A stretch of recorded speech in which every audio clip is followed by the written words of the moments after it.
What if I told you the most powerful force keeping a star from exploding is the exact same force that's been stopping us from recreating that star here on Earth? Here's the thing. We've actually solved nuclear fusion. The physics works. We've done it thousands of times in labs around the world. The sun's been doing it for 4.6 billion years. So why don't we have fusion power plants on every corner?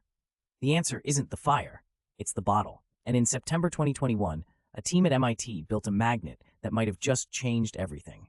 Now stay with me here because this gets wild. We're about to go on a journey through invisible magnetic bottles, materials colder than outer space, and a physics hack so elegant it makes the impossible suddenly feel inevitable. Let's start with a question that sounds simple but absolutely isn't. How do you hold something that's 10 times hotter than the core of the sun? I need you to wrap your head around this number, 150 million degrees Celsius. That's how hot fusion plasma needs to be. The center of our sun? A relatively chilly 15 million degrees. We need to create conditions 10 times more extreme than the heart of a star. At these temperatures, matter enters what's called the fourth state, plasma. Atoms get so energized that electrons rip away from their nuclei. You're left with this screaming hot soup of charged particles moving at millions of miles per hour. Now here's your first counterintuitive fact of the day. Nothing can touch this plasma. And I don't mean nothing should touch it. I mean nothing can touch it and survive. Every material we've ever created, tungsten, carbon, exotic ceramics, you name it, would vaporize instantly. The most heat-resistant substance humans have ever manufactured wouldn't last a microsecond. So how do you contain something that destroys everything it touches? You don't use matter at all. You use magnetism. And this is where the hidden physics gets absolutely beautiful. See, plasma isn't just hot, it's electrically charged. Every particle in that 150 million degree soup carries an electrical charge. And charged particles have a very special relationship with magnetic fields. When a charged particle encounters a magnetic field, it doesn't pass straight through. It spirals. It corkscrews along the field lines like a bead on an invisible wire. In a tokamak, that's the donut-shaped reactor design most fusion projects use, particles spiral along magnetic field lines 100 million times per second. They race around that donut thousands of times before they have a chance to drift toward the walls. The plasma never touches anything. It floats, suspended in a cage made of pure electromagnetic force. An invisible bottle holding a miniature star. Now that sounds like we've solved it, right? Magnetic bottles, contained plasma, done deal? Not quite. Because here's the problem nobody talks about. The stronger your magnetic field, the tighter you can squeeze that plasma. The tighter the squeeze, the more fusion reactions happen. Simple enough. But here's the physics that changes everything. Confinement effectiveness doesn't scale with magnetic field strength. It scales with the fourth power of magnetic field strength. Let me say that again because it's crucial. If you double your magnetic field from 10 Tesla to 20 Tesla, you don't get twice the confinement. You get 2 to the fourth power better confinement. That's 16 times more effective. This single equation, this B to the fourth relationship, is why magnet technology is the secret key to practical fusion power. For decades, we've been stuck with magnets that could generate about 12 Tesla. That's actually really strong. Your refrigerator magnet is about 0.001 Tesla. An MRI machine is 1.5 to 3 Tesla. So 12 Tesla is serious. But with B4 scaling, if you could build a 20 Tesla magnet, you'd get, let me do the math, about 4.5 times better confinement. In practice, this means you could build a reactor that's dramatically smaller while producing the same fusion power. So why haven't we just built stronger magnets? Because of a villain in this story that nobody warned you about. Heat. I know, we're trying to contain 150 million degrees, and I'm telling you the problem is heat. But not that heat. The magnets themselves need to be made of superconductors. And superconductors have a dirty secret. A superconductor is a material that conducts electricity with zero resistance. Zero. Not low, zero. Current flows forever without losing energy. This is the only way to run the enormous currents needed to generate fusion-class magnetic fields without your magnets melting into expensive puddles. But, and this is a big but, superconductors only work when they're cold. Incredibly cold. The traditional superconductors we've used in fusion magnets, materials like niobium titanium and niobium tin, need to be cooled to 4 Kelvin. That's 4 degrees above absolute zero. Negative 269 degrees Celsius. Colder than the vacuum of deep space. Cooling massive magnets to these temperatures is engineering nightmare fuel. You need liquid helium, complex refrigeration systems, perfect insulation. It's expensive, it's fragile, and it limits how strong your magnets can be. Because here's the cruel twist. The harder you push these traditional superconductors, the more current, the stronger the field, the easier they are to knock out of their superconducting state. Push them past about 12 Tesla, and they quit on you.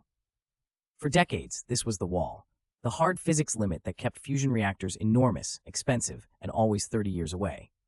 And then came the tape. I'm about to introduce you to a material that sounds like it shouldn't exist. REBCO. That stands for rare earth barium copper oxide. This stuff is manufactured as a thin tape, about 4 millimeters wide, 1/10 of a millimeter thick. It looks almost like a metallic ribbon, and it can carry over 100 times more current per cross-sectional area than copper wire. But here's the real magic. REBCO superconducts at what physicists call high temperatures, and I need you to reset your expectations here. When physicists say high-temperature superconductor, they mean around 77 Kelvin. That's negative 196 Celsius. Still brutally cold by human standards. That's the temperature of liquid nitrogen. But compared to 4 Kelvin, it's practically a summer day. In practice, HTS magnets for fusion run at about 20 Kelvin. Still cold, but vastly easier to maintain than 4 Kelvin. And the critical advantage, HTS materials stay superconducting at much higher magnetic fields. Where traditional superconductors tap out at 12 Tesla, REBCO keeps working past 20 Tesla, past 30 Tesla. Researchers have pushed it beyond 45 Tesla in experiments. Now remember that B4 scaling? Going from 12 Tesla to 20 Tesla, that's not just a 67% increase in field strength. That's approximately a 7.7-fold increase in confinement effectiveness. In real engineering terms, it means you can build a reactor a fraction of the size and still get the same fusion performance. Which brings us to September 2021, and a test that changed the trajectory of fusion energy. At 6 a.m. on September 5th, 2021, a team from MIT and a company called Commonwealth Fusion Systems gathered around the most powerful fusion-class magnet ever built. The D-shaped coil, wound from over 250 kilometers of REBCO tape, hummed to life. The magnetic field climbed 10 Tesla, 15 Tesla, past the old record, 20 Tesla, the strongest magnetic field ever achieved by a fusion magnet, and it held. Dennis White, the director of MIT's Plasma Science and Fusion Center, called it a watershed moment in fusion history, and he wasn't exaggerating, because that single magnet didn't just break a record. It validated an entirely new approach to fusion power. Let me show you what this means in concrete terms. ITER, the International Fusion Project being built in France, uses conventional low-temperature superconducting magnets. Its major radius is 6.2 meters. The total project cost has ballooned past $22 billion. It's been under construction since 2010 and won't achieve full fusion until the 2030s. Spark, the compact reactor Commonwealth Fusion Systems is building using HTS magnets, has a major radius of just 1.85 meters. That's not a typo. It's about 1/3 the linear size. In terms of volume, Spark is roughly 1/65th the size of ITER. And here's what that means for fusion's future. Smaller reactors mean faster construction, faster iteration, lower costs, the ability to actually build multiple machines and test different approaches.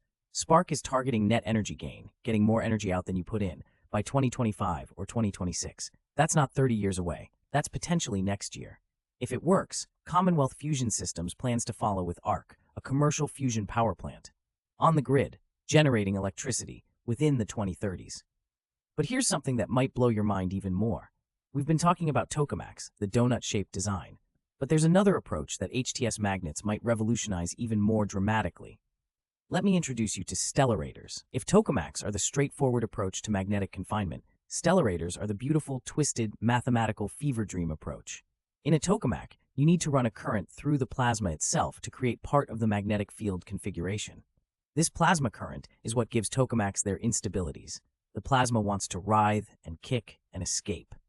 A Stellarator says, what if we could create the entire magnetic bottle using just external magnets? No plasma current needed. The catch?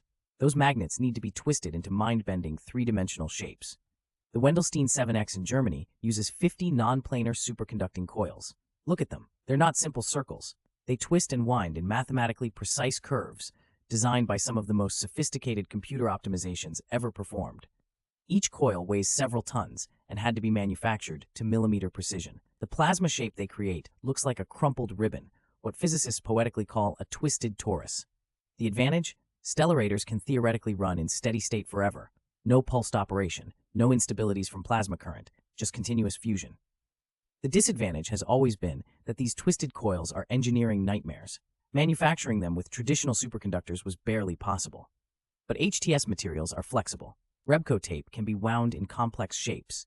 And because HTS magnets can be smaller for the same field strength, the entire Stellarator concept becomes more tractable. Several companies and research institutions are now exploring compact stellarators using HTS technology. The weird cousin of fusion might get its day in the sun yet. Now I need to tell you about the challenge nobody wants to talk about. Because as revolutionary as HTS magnets are, there's a bottleneck that could determine whether fusion power arrives in the 2030s or the 2050s. It's supply chain. Boring, unsexy supply chain. Repco tape is difficult to manufacture. It's not like rolling out copper wire. Each meter of tape involves depositing precise crystalline layers using complex vacuum processes. Defects have to be vanishingly rare. A single flaw can quench an entire magnet. The global HTS wire market in 2023 was valued at around $800 million. That might sound like a lot, but it's tiny compared to what a fusion industry would need. A single spark-class reactor needs about 250 kilometers of Repco tape.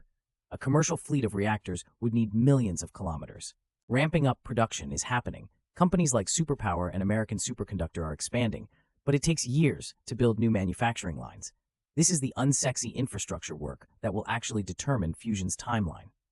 So where do we actually stand? Let me give you the landscape as of right now. Commonwealth Fusion Systems is building Spark in Massachusetts, targeting first plasma by 2025 and net energy gain shortly after. They've raised over $2 billion in funding. Tokamak Energy in the UK is pursuing spherical tokamaks with HTS magnets, a design that's even more compact than traditional tokamaks. China's East Tokamak has achieved plasma temperatures over 100 million degrees for extended periods, and they're actively developing HTS magnet technology. Private fusion companies have collectively raised over $6 billion in the past few years. Investors who spent decades avoiding fusion as a money pit are suddenly writing checks, and it's all because of the magnets. When you can build smaller, you can iterate faster. When you can iterate faster, you can solve problems quicker. When reactors cost hundreds of millions instead of tens of billions, you can actually build enough of them to learn from your mistakes. The fusion roadmap that seemed perpetually stuck is suddenly accelerating. Now let me paint you a picture of what success would look like. A commercial fusion power plant produces no greenhouse gases during operation. Unlike fission, it produces no long-lived radioactive waste. The reactor structure becomes slightly activated, but decays to safe levels within about 100 years, not thousands. The fuel is essentially unlimited. Deuterium comes from seawater. There's enough for billions of years. Tritium can be bred from lithium, which is abundant. A single fusion plant could power a city. A fleet of them could decarbonize electricity entirely. Pair them with synthetic fuel production, and you could decarbonize transportation and industrial heat too. But I want to be honest with you about the uncertainties. Net energy gain hasn't been demonstrated in a magnetic confinement device yet. Spark is designed to achieve it, but designed to, and actually did, are different things. Maintaining materials in a fusion environment for years of operation remains an engineering challenge. The neutron bombardment from fusion reactions damages reactor components over time. Economics matter. Fusion plants need to be cost competitive with other clean energy sources, solar, wind, fission, to actually get built at scale. None of these are physics problems. The physics works. These are engineering and economic challenges. And historically, engineering and economic challenges get solved. So here's what I want you to take away from all of this. For decades, fusion power felt like a fantasy, always 30 years away. Too expensive, too complicated, maybe impossible. But something fundamental shifted in September 2021. A piece of tape, Repco superconductor wound into a D-shaped coil, reached 20 Tesla. And in that moment, the math changed. B to the fourth power.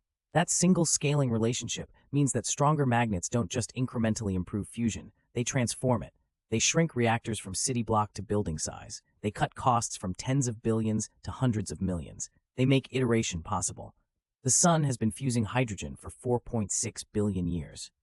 We've understood the physics for about a century, but the engineering, the ability to actually hold a star in a bottle, required a magnet revolution that only became possible in the last few years.